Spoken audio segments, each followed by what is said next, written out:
Audio on demand from Vision Christian Media. Exploring faith and the future. Neil Johnson and Bible teacher Dr. Kameel Majdali.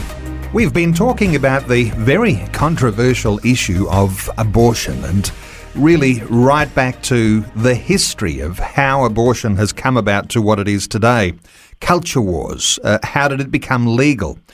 Processes that happened in the United States where judges found a way to make abortion legal. It's been a number of decades now, Kameel, and millions of babies have been aborted. How do you see the process since those times when the law changed to what's happening in the world today? Well, it's a complex situation, Neil, but what we're seeing is, remember that abortion was legalized when the baby boomers were coming of age. The baby boomers born between 1946 and 1964, the biggest generation, most educated generation, and the most rebellious generation in Western history. Well, the children, and perhaps even grandchildren of the baby boomers, are marching to a different drummer. Apparently, many of them, they're called millennials. They are actually more pro-life than the baby boomer parents. In the United States, for example, the rate of abortion has actually been declining from a high of 1.6 million a year to 1.2 million. Still a lot of abortions, but 400,000 less than the year before. Another interesting thing is that abortion clinics are closing in the U.S. I think it was, I'm just a ballpark figure, 2,500 abortion clinics have now been reduced to perhaps 1,800, something like that. So that is an interesting trend. Now, of course, that's in the United States. I haven't even touched on Australia. But also there's another thing, and that is being an abortion doctor in the United States can be hazardous to your health because, guns are well loved in the United States, and there have been high-profile assassinations of abortion doctors.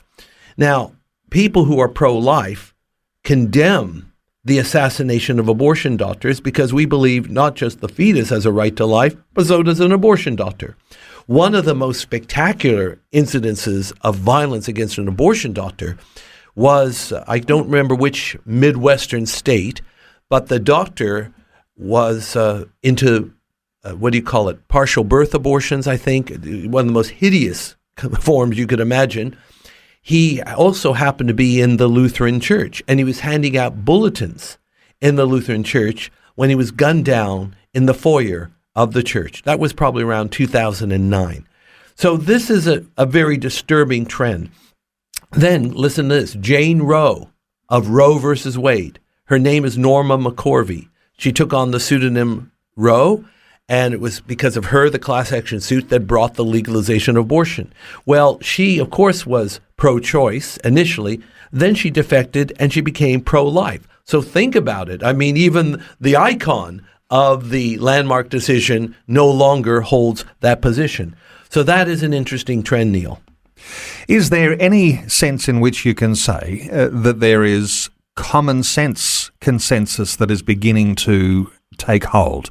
Or is there any change, do you think, in the spirituality and a return to some of those Judeo-Christian roots? Is there any sort of trend that you can identify, Kameel? I'm not sure on that, Neil, because really I feel that millennials, they have an interesting view on life. I'm not sure it's a spiritual trend, although maybe a little bit of that. I just think that they believe everybody has a right to life, including those that are still in the womb. Faith and the Future with Neil Johnson and Dr. Kameel Majdali from Teach All Nations. For more from Dr. Majdali, including books and DVDs on prophecy, Bible commentaries, plus today's and other episodes of Faith and the Future, go to vision.org.au.